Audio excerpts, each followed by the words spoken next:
On my way driving to work this morning, I've been thinking about a scripture that's been in my head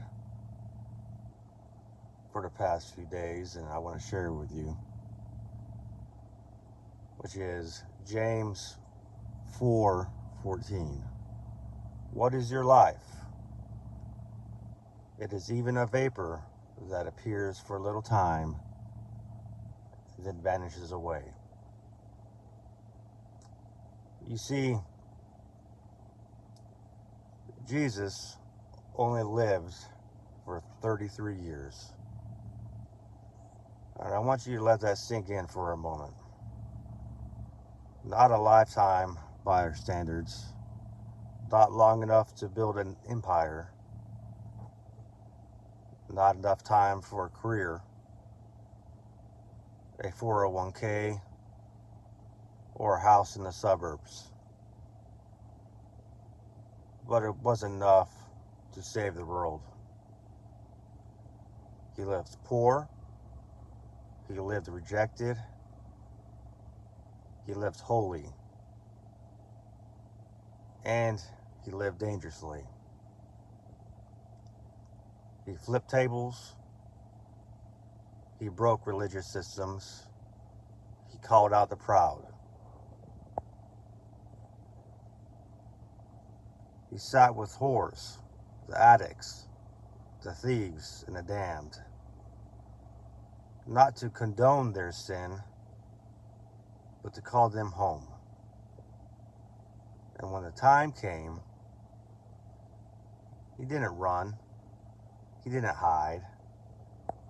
He climbed the hill they told him would kill him. You know, and this was not for applause, but for your soul.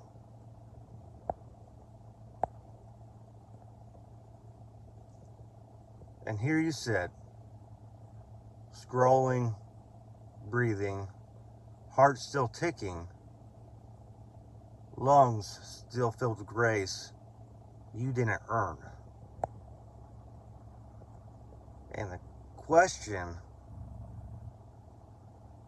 God is asking isn't how good have you been, is what will you do with my son?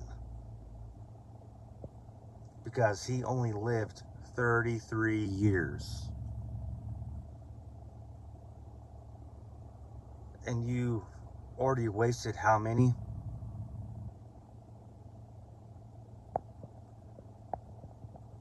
You say, I've got time, but do you? Because funerals don't ask for permission. Car accidents don't wait for you to get your life together. Overdoses don't give you second chances. I was fortunate in my life, and I got a second chance. But it doesn't happen all the time. And sin, it's always going to take you further than you wanted to go, and keeps you longer than you meant to stay. You say, well, I'm a good person. But good doesn't get you into heaven. Forgiven does. Blood washed does. Born again does. You say, God knows my heart. Yes, and that should terrify you, because without Christ, your heart is a graveyard. You know, Jesus didn't die to make bad people good. He died to make dead people alive. And I want you to think about this. And as they nailed him to the cross, not with sanitized theology, but with real Roman steel, as the blood ran down his brow into the dirt he once breathed life into, Jesus looked at the very men driving nails into his flesh, and he didn't curse them. He prayed, Father, forgive them, for they know not what they do. That's Luke 23:34. And I want you to let that break you. He didn't wait for their apology. He offered mercy in the middle of murder.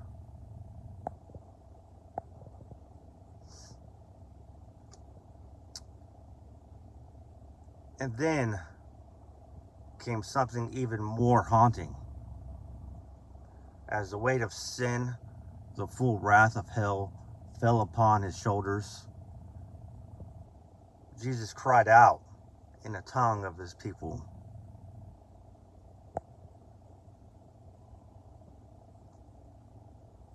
Eloi, Eloi, lama sabachthani, which means, my God, why have you forsaken me? This wasn't confusion. This was a moment of substitution. The Father turned his face away so he would never have to turn his face away from you.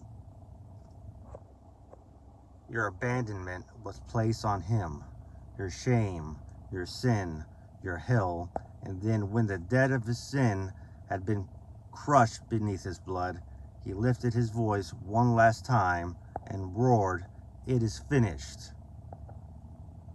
Paid in full, not partially covered, not conditionally forgiven, finished.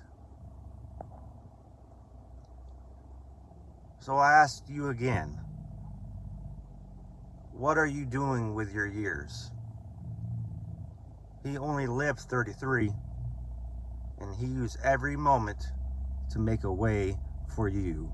You can't earn it, you can't fake it, you can only receive it. If the Spirit of God is stirring something in your chest right now, don't ignore it. That's not emotion, that's not fear. That's a divine rescue operation unfolding in real time. This is the hour of decision. This is the moment of mercy. This is the weight of eternity sitting in your hands.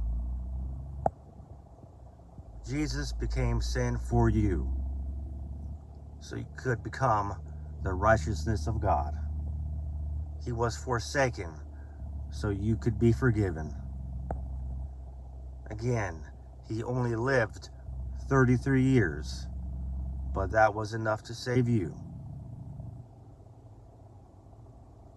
So I'm asking you, will you give him the rest of yours?